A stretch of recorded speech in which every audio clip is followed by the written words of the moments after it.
राजस्थान कांग्रेस के नेता और पूर्ववर्ती गहलोत सरकार में कैबिनेट मंत्री रहे प्रताप सिंह खाचरियावास के आवास पर ईडी की सर्च है। फायरब्रांड नेता माने जाने वाले प्रताप सिंह खाचरियावास मूल रूप से तो बीजेपी से ही आते थे, लेकिन कांग्रेस में आने के बाद वो लगातार उनके मूल संगठन पर आरोप भी लगाते रहे हैं। ऐसे में चर्चा में ईडी की ये रेड आ गई है। आप देख रहे हैं राजस्थान चौक, मैं हूं अंकित तिवारी।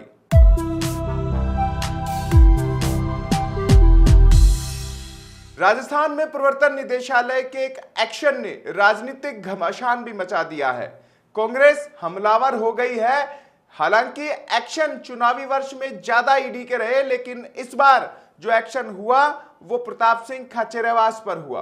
उनके आवास पर सर्च जारी है। प्रताप सिंह खाचरियावास ने मीडिया से भी बातचीत करते हुए कहा है कि मुझे नोटिस नहीं दिया गया और सीधे सर्च करने ईडी आ गई है।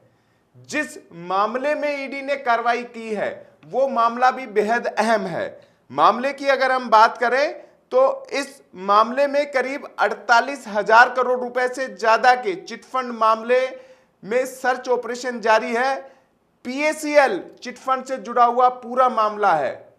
पीएसीएल चिटफंड से जुड़े पूरे मामले पर ईडी राजस्थान सहित कई राज्यों में एक्शन कर रही है, लेकिन प्रताप सिंह खाचरियावास का कहना है कि इस मामले से उनका और उनके परिवार का और इस सर्च का कोई लेना देना नहीं है। सिर्फ एक वारंट दिखाया गया है जिसमें कहा गया है कि इस आवास पर सर्च करने की अनुमति दी जाए। प्रताप सिंह खाचरियावास ने यह भी कहा कि वो संयुक्त परिवार में रहते हैं। ऐसे में किस पर एक्शन है ये फिलहाल नहीं कहा जा सकता। आइए उनका बयान आपको सुना देते हैं। हमारा कोई किसी कंपनी से किसी से कोई लेना देना नहीं है, किसी चिटफंड से हमारा ना कोई ऐसा कोई बिजनेस है। हमारा जो बिजनेस है वो सबको पता है, हमारा कोई लेना देना नहीं है। ये इस तरह की खबर आप मत चलाइए, कोई लेना देना नहीं है।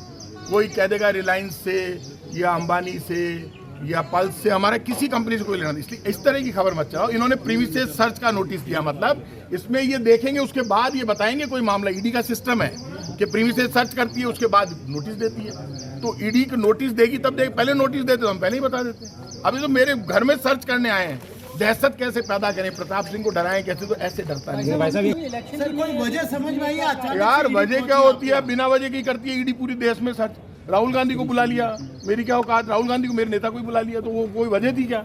अब वजह कोई भी बना दे, जब बनाएंगे तब जवाब। मेरे को बताई नहीं वजह ईडी ने, मैं आपको वजह कहाँ से बताऊँ? ये घर किसका है? ठाकुर लक्ष्मण सिंह जी का।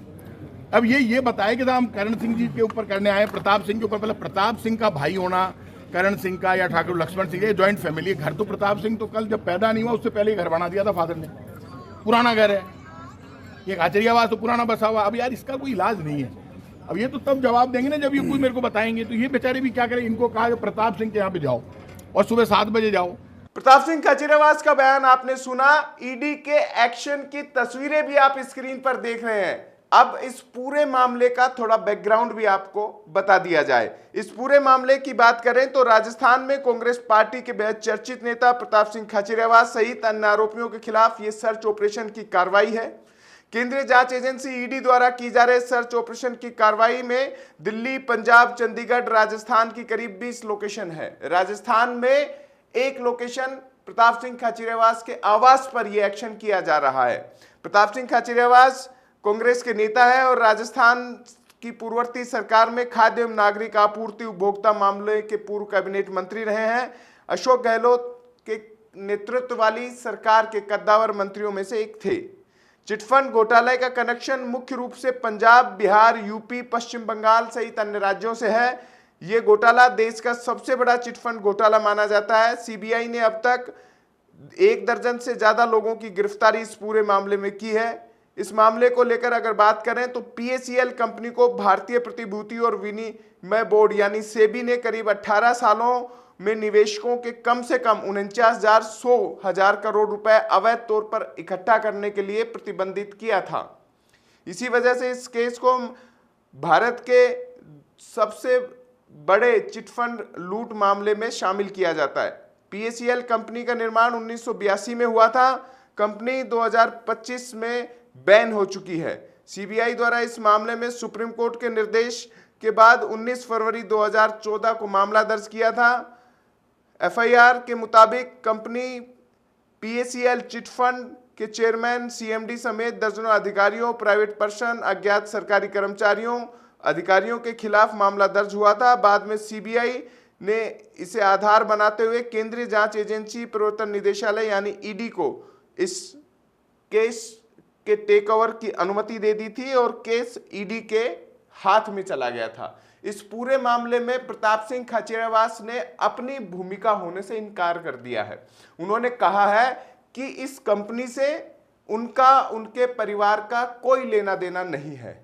लेकिन ईडी के सूत्रों का यह भी कहना है कि करीब 30 से 32 करोड़ रुपए की एक ऐसी संपत्ति थी जिसके ट्रांजैक्शंस बताते हैं कि इसमें प्रताप सिंह खाचरियावास और उनके परिवार का लेन देन है। लेकिन इस पूरे मामले में असल जानकारी ईडी दे पाएगी, जैसा प्रताप सिंह खाचरियावास ने भी कहा। ईडी से हम लगातार संपर्क करने का प्रयास किया, अधिकारियों से पूछा भी है कि इस पूरे मामले में प्रताप सिंह खाचरियावास के बयान और ईडी के एक्शन में क्या अंतर है।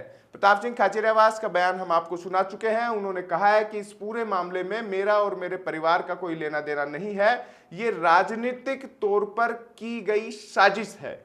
आइए अब इसके राजनीतिक पहलू पर बात कर लेते हैं। प्रताप सिंह खाचरियावास लगातार बीजेपी की सरकार पर हमलावर हैं और ऐसा उनका कहना है कि यही वजह रही है कि चाहे आईफा के दौरान उनके दिया कुमारी से जुड़े बयान हो या हाल ही में खातीपुरा में मकान जब तोड़े जा रहे थे तो बीजेपी की सरकार को खुली चेतावनी हो। इसके अलावा विभिन्न मुद्दों पर भी प्रताप सिंह खाचरियावास बीजेपी की सरकार को घेरते रहे हैं।